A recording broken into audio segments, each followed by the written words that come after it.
This is a vault charge. So it's like more power. More bass. Okay, catch up.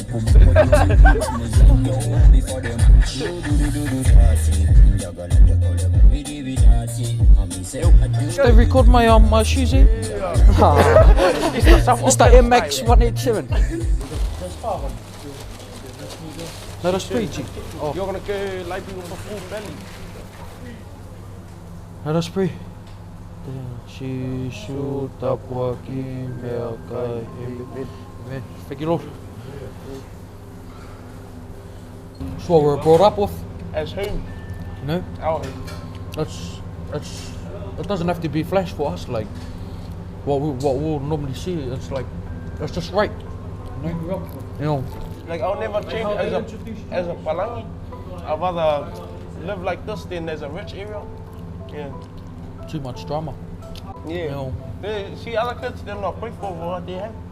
If like one of the boys don't have something, the boys will just go buy something, bring it to them. You know.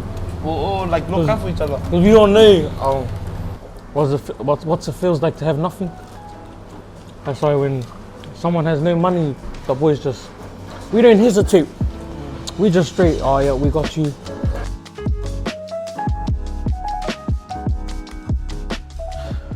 David McConey, big, strong, physical unit.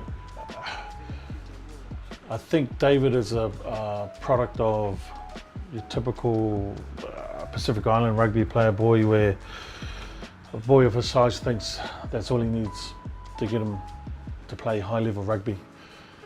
He's been allowed to run over, I guess, students coming up through the grades and that, but in 1A, size makes a difference, but it's how you use the size. And at this point, he doesn't know how to use the size. So I grew my hair since year 10, and then I cut it, I cut all of it, but I left my horse tail. It's like a signature of the horses, because it's Tongan. Everyone knows Tonga for horses. So I just get all my prospects to plait my hair.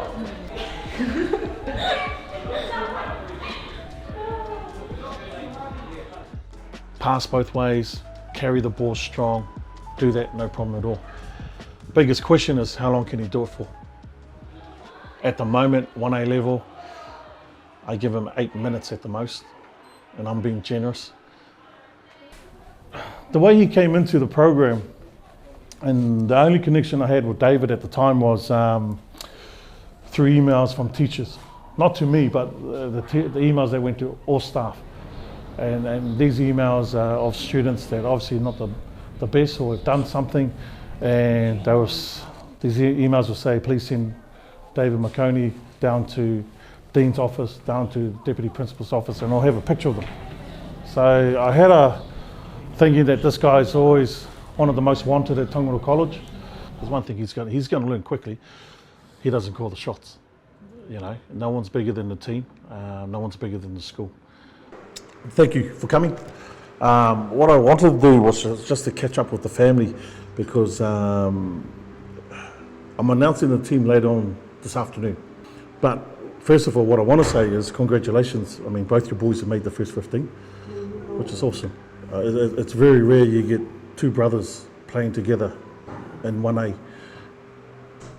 But what I wanted to do with this meeting was just to, and you know me, you know I put it all out there, is to be upfront and say, how can we get the best out of David? So, because one thing I don't want is, now that David's made the first 15, is that I don't want him to think he doesn't need to do anything. From here on out, life is easy. Because everyone's watching them now. They have to be good at school.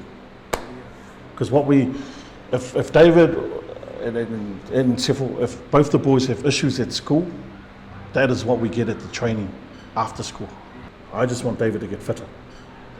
And he'll feel better, he'll play better, and he'll be a better student. It just all connects. But for me, I always say, good will win you games, but great will win you championships. That's what I want from you. I want you to be great. I got them into basketball, signed them up to basketball, didn't happen. Soccer didn't happen. Hockey didn't happen. You know, swimming, to be a swimming athlete didn't happen. They went through all of it, but they still came back to rugby because of their dad.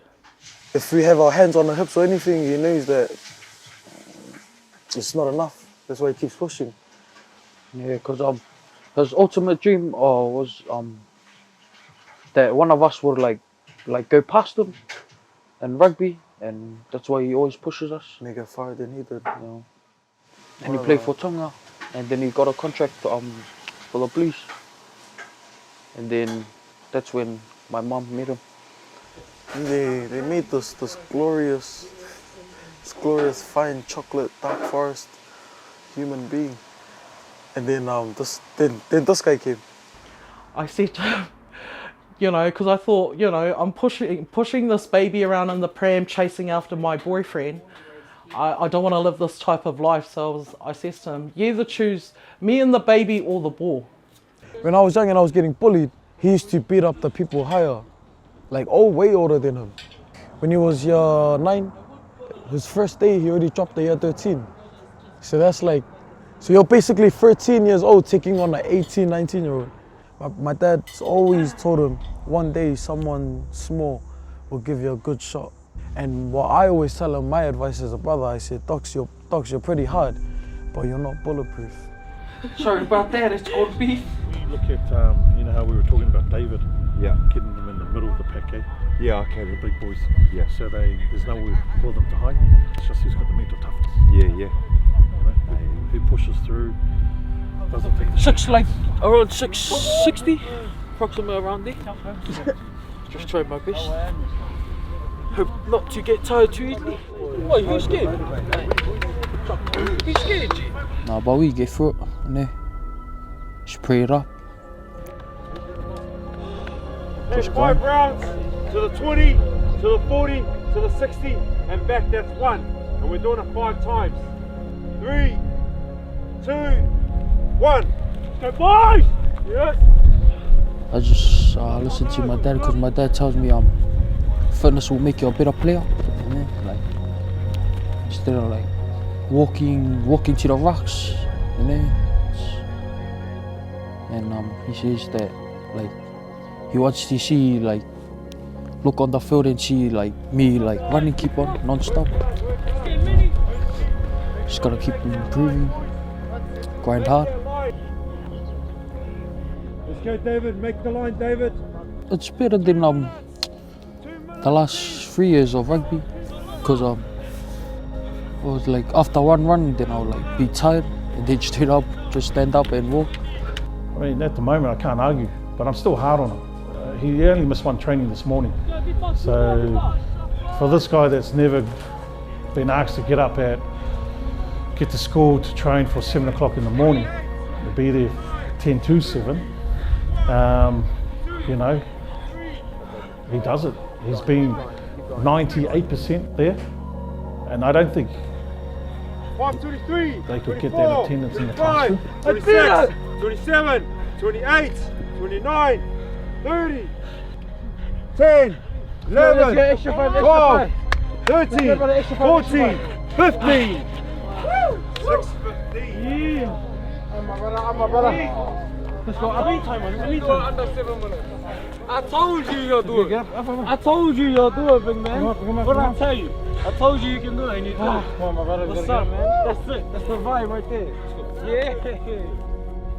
So we must be doing something right with the boys to make them come early hours in the morning. I mean, I got here this morning 20 to 7.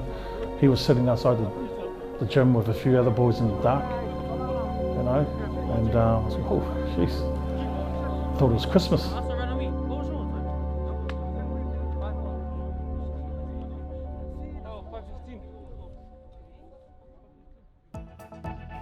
Thanks for checking out our YouTube channel. To stay up to date with all the latest news from the New Zealand Herald, click the subscribe button below or check out one of the videos here, and head over to nzherald.co.nz for more details on these stories and more.